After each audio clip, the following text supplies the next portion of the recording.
Hello everyone, I welcome you again on this 10 minutes a day series. So आज हम discuss करेंगे part 4 of branch profitability. इस session में हम लोग बात करेंगे ब्रांच की ऑपरेटिंग एफिशिएंसी के बारे में, that why does it matter, और कौन कौन सी स्ट्रेटेजीज ऑप्ट की जा सकती हैं ब्रांच की एफिशिएंसी को बढ़ाने के लिए। तो सबसे पहले हम बात करते हैं कि ब्रांच ऑपरेटिंग एफिशिएंसी होती क्या है। ब्रांच ऑपरेटिंग एफिशिएंसी का मतलब क्या है कि हम मिनिमम कॉस्ट के ऊपर बेस्ट प्रोडक्ट को डिलीवर कर पाएँ at the desired time to the right customer. तो अब why does this efficiency actually matters, इसके लिए 3 फैक्टर्स रिस्पॉन्सिबल है। पहला है इंडस्ट्रियल ट्रांसफॉर्मेशन, जिसमें हम लोग देख रहे हैं कि कस्टमर्स के जो प्रेफरेंसेस हैं वो चेंज होते जा रहे हैं। मतलब पहले कस्टमर्स ब्रांच को फिजिकली विजिट करना प्रेफर करते थे, now they are preferring online medium for their banking transactions. इसके अलावा न्यू कंपटीशन इज देयर। पहले सिर्फ पब्लिक सेक्टर बैंक्स और प्राइवेट सेक्टर बैंक्स ही इंडियन मार्केट का पार्ट बन रहे थे। धीरे धीरे now foreign banks are also entering into the Indian banking market. And technology के अंदर एडवांसमेंट हो रही है। टेक्नोलॉजी एडवांसमेंट होने की वजह से हमारे जो कस्टमर्स हैं they are shifting towards the digital banking models.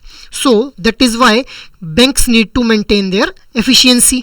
Next factor is financial challenges. यहाँ पे सबसे पहले हम बात करेंगे नैरोइंग मार्जिन्स के बारे में। अब देखिए, आज की डेट में हाई प्राइस के ऊपर अपने प्रोडक्ट को अगर हम अपने कस्टमर्स को ऑफर करेंगे, so it is next to impossible to maintain that customer for a longer time. It means price के ऊपर तो खेला ही नहीं जा सकता। अगर प्राइस कम होंगे तो अल्टीमेटली हमारे प्रॉफिट के मार्जिन भी कम होंगे। सो उसी के बारे में यहाँ पे बात की जा रही है। इसके अलावा next is slow deposit growth. Slow deposit growth का मतलब क्या है कि अब कस्टमर जो हैं वो कम डिपॉजिट करना चाह रहे हैं बैंक्स के अंदर और ज़्यादा इन्वेस्टमेंट ओरिएंटेड होते जा रहे हैं। इसके अलावा next is potential economic downturns. Potential economic downturns का एग्जांपल हम लोगों ने कोविड-19 के टाइम पे देखा। So these are the financial challenges जिनको टैकल करने के लिए एक ब्रांच को एफिशिएंटली जो है वो परफॉर्म करना पड़ेगा। Next is strategic efficiency. Strategic efficiency को मेंटेन करना क्यों ज़रूरी है और कैसे किया जा सकता है, with the help of focus on the allocation of resources to the marketing and technology. अब आपका प्रोडक्ट चाहे जितना मर्जी अच्छा हो, अगर उसको सही प्लेटफॉर्म के ऊपर मार्केट नहीं किया जाएगा और करंट टेक्नोलॉजी के साथ अगर उसकी इंटीग्रेशन नहीं की जाएगी, so in that situation that product can not make success in the market. इसीलिए ब्रांचेज को जो है वो अपनी एफिशिएंसी जो है वो मेंटेन करके रखनी पड़ेगी। ये हम लोगों ने देखा कि why does this branch operating efficiency matters for a bank. अब इस ब्रांच की ऑपरेटिंग एफिशिएंसी को कैसे बढ़ाया जा सकता है या फिर इंप्रूव किया जा सकता है, इसके लिए क्या क्या स्ट्रेटेजीज ऑप्ट की जा सकती हैं। पहली है बिजनेस रीअलाइनमेंट। बिजनेस रीअलाइनमेंट का मतलब क्या है कि अपनी उन प्रोडक्ट लाइंस को आइडेंटिफाई करना जो कि वर्स्ट परफॉर्म कर रही हैं और उनकी रीडिज़ाइनिंग या री इंजीनियरिंग करना, मतलब उनमें ऐसे फीचर्स को ऐड करना जिससे वो सही से परफॉर्म करें और ऐसे फीचर्स को रिमूव करना जो कि अच्छे से परफॉर्म नहीं कर पा रहे हैं। इससे भी ब्रांच एफिशिएंसी को एनहांस कर सकते हैं। Next is channel optimization. अब various kind of channels are there to deliver the products. उन चैनल्स को कॉस्ट इफेक्टिव वे में मेंटेन करना, जैसे कि एटीएम सर्विसेज प्रोवाइड करना, मोबाइल बैंकिंग सर्विसेज प्रोवाइड करना, इंटरनेट बैंकिंग सर्विसेज प्रोवाइड करना, ये हमारी जो ब्रांच की एफिशिएंसी है वो इसको बढ़ा सकते हैं या फिर इंप्रूव करने में हेल्प कर सकते हैं। Next is process cost. अब एक प्रोडक्ट को जब फाइनली कस्टमर तक पहुंचाया जाता है तो इस प्रोसेस को कॉस्ट इफेक्टिव वे में मेंटेन कर पाना एक बैंक को हेल्प कर सकता है उसको एफिशिएंटली परफॉर्म करने में। जैसे cost of opening an account. अब एक अकाउंट को ओपन करने की कॉस्ट को अगर हम मिनिमाइज कर पाएँ और उस मिनिमाइज्ड कॉस्ट को हम एनालाइज करें, मैपिंग करें उसकी और एक बेंचमार्क सेट कर लें ताकि फ्यूचर में जो भी बैंक अकाउंट ओपन किए जाएंगे वो इसी अकॉर्डिंग ओपन किए जाएंगे, जिससे हमारी एफिशिएंसी ऑटोमेटिकली जो है वो बूस्ट होती चली जाएगी। Next is staff productivity. अब एम्प्लॉयज़ की ट्रेनिंग टाइम टू टाइम की होनी चाहिए। इसके अलावा उनका सुपरविजन किया जाना चाहिए सो दैट वो करंट टेक्नोलॉजी और करंट ट्रेंड्स को अंडरस्टैंड कर पाएँ और उनको ऑटोमेशन के टूल्स प्रोवाइड किए जाने चाहिए। इसके अलावा फ्लेक्सिबल वर्क एनवायरनमेंट उनको प्रोवाइड किया जाना चाहिए। जैसा हम लोग देख रहे हैं कि वर्क फ्रॉम होम का जो सिनेरियो है वो काफ़ी पॉपुलर हुआ था कोविड-19 के टाइम से ही। तो बैंक के एम्प्लॉयज़ को भी अगर फ्लेक्सिबिलिटी प्रोवाइड की जाएगी तो अल्टीमेटली उनकी प्रोडक्टिविटी एनहांस होगी, which will ultimately improve the efficiency of the branch. Next is technology and automation.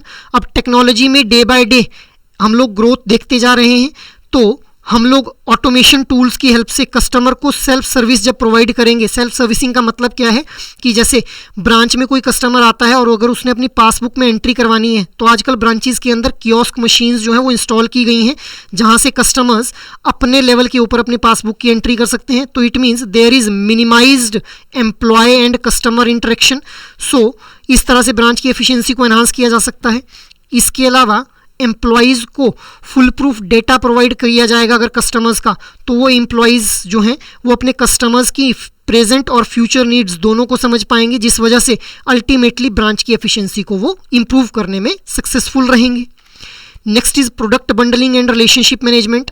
Product bundling का मतलब क्या है कि अलग अलग तरह के प्रोडक्ट्स जैसे savings account, life insurance, mutual funds, इनका एक बंडल बना दिया जाए और कस्टमर की नीड और डिमांड के हिसाब से इस बंडल को एक कस्टमर को जो है वो पिच आउट किया जाए, जिससे कस्टमर जो है वो उस ब्रांच या फिर उस पर्टिकुलर बैंक के प्रति लॉयल रहे और एक बेटर कस्टमर रिलेशनशिप मेंटेन करने में ब्रांच के एम्प्लॉयज़ को हेल्प हो जाएगी, जिससे अल्टीमेटली होगा क्या, हमारे ब्रांच की जो एफिशिएंसी है वो इम्प्रूव होती चली जाएगी। इसके अलावा जो कस्टमर्स हैं उनको किसी भी तरह के साइबर फ्रॉड्स वगैरह के अगेंस्ट अलर्ट्स इशू करते रहना, जिससे उनके साथ किसी भी तरह का कोई साइबर फ्रॉड ना हो फ्यूचर के अंदर, और उनको क्रेडिट स्कोर की एक रिपोर्ट प्रोवाइड करना, जिससे उनको समझ आए कि उन्होंने जो भी क्रेडिट्स वगैरह अवेल किए हुए हैं बैंक से in the form of loans या फिर क्रेडिट कार्ड्स, उसको वो रीपे किस हिसाब से कर रहे हैं और उनका क्रेडिट स्कोर क्या है, ताकि फ्यूचर में उनको उसी तरह के प्रोडक्ट्स ऑफर किए जा सकें bye the bank itself. Next is 360 degree customer view. 360 degree customer view का मतलब क्या है कि एक कस्टमर की होलिस्टिक इन्फॉर्मेशन अगर हमारे पास होगी तो हम उसकी डेमोग्राफी को समझ पाएंगे, मतलब उसका एज क्या है, उसकी जेंडर क्या है। इसके अलावा हम लोग जो है उसकी नीड्स और प्रेफरेंसेस को समझने में भी कामयाब होंगे, which will ultimately boost the efficiency of the branch in the future times. Next is customer segmentation. अब जो भी हमारे टारगेटेड कस्टमर्स हैं उनको हम लोग जो है वो सेगमेंट्स में बांट देते हैं वेरियस पैरामीटर्स के हिसाब से, जिसमें फ्रीक्वेंसी ऑफ इंटरेक्शन, मतलब वो कस्टमर किस फ्रीक्वेंसी से बैंक के साथ इंटरेक्ट कर रहा है, उसके बैंक में कितने अकाउंट्स हैं, उनमें बैलेंस कितना है और वो कौन से चैनल के थ्रू इंटरेक्ट कर रहा है। इस बेसिस पे अगर हम कस्टमर्स को सेगमेंट कर देंगे तो फिर हम लोग जो है वो अल्टीमेटली उसकी नीड्स के अकॉर्डिंग जो है वो उसकी या उसके बिहेवियर और पैटर्न को एनालाइज करके हम उसको प्रोडक्ट्स ऑफर कर सकते हैं, which will ultimately boost the efficiency of the branch.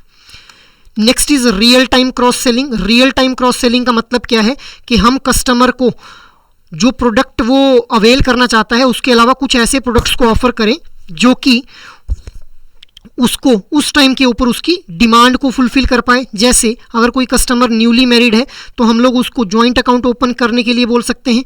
इसके अलावा उसको लाइफ इंश्योरेंस जो है वो ऑफर की जा सकती है। सो it is real time cross selling, मतलब हमने सेम सेट ऑफ कस्टमर को मल्टीपल प्रोडक्ट्स को ऑफर कर दिया ऑन द सेम प्लेटफॉर्म, जिससे हमारे ब्रांच की एफिशिएंसी ऑटोमेटिकली बूस्ट हो जाएगी। Next is innovative research design reward designs. Innovative reward designs का मतलब क्या है कि जो रिवॉर्ड पॉइंट्स कस्टमर अर्न करता है, हम लोगों को अगर उसको ये फैसिलिटी प्रोवाइड करें कि वो अपने पॉइंट्स को ट्रांसफ़र कर सकता है या फिर अपने बिल्स को जो है वो ऑनलाइन पे कर सकता है with the help of this reward points, which will ultimately makes the bond stronger between the customer and the bank itself, जो अल्टीमेटली बूस्ट करेगा हमारे ब्रांच या बैंक की एफिशिएंसी को। सो ये कुछ स्टेप्स थे या स्ट्रेटेजीज थी जिससे एक ब्रांच की एफिशिएंसी को बढ़ाया जा सकता है। Based on this discussion try to answer out this question. Campaigns where movement of truth like wedding, home purchase are acted on as a way to deepen customer relationship are known as real-time cross-selling, multi-channel experience, innovative branch design and none of the above. So try to answer out this question in your comment box. Last session में मैंने आप लोगों से question पूछा था, what is leverage for a bank? The ability to generate revenue through charges on customer deposits, the practice of borrowing funds to invest in asset to increase returns, the percentage of ownership stake held by share holders, the total value of assets held by the bank. So the right answer will be option B. तो मैंने आप लोगों को last session में भी बताया था कि जब भी एक बैंक के द्वारा अपनी लाइबिलिटी को बढ़ाया जाएगा for increasing its assets, liability means जो भी उसने दूसरे बैंक से बोरोइंग्स की है या फिर हाउस होल्ड्स जो डिपॉजिट करेंगे, तो जब उनको बढ़ाया जाएगा और उस वजह से जब एसेट बढ़ जाएंगे उसको हम क्या बोल देंगे? लेवरेज बोल देंगे। तो right answer will be option B itself. So this is all for today's discussion. अगर आप लोगों को ये सेशन अच्छा लगा हो तो आप इसको लाइक, शेयर और सब्सक्राइब कर लीजिए। और अगर आपकी कोई क्वेरीज हैं, you can call on this number और you can drop an email at the hello@edutap.co.in। So that is all for today's discussion. जय हिंद।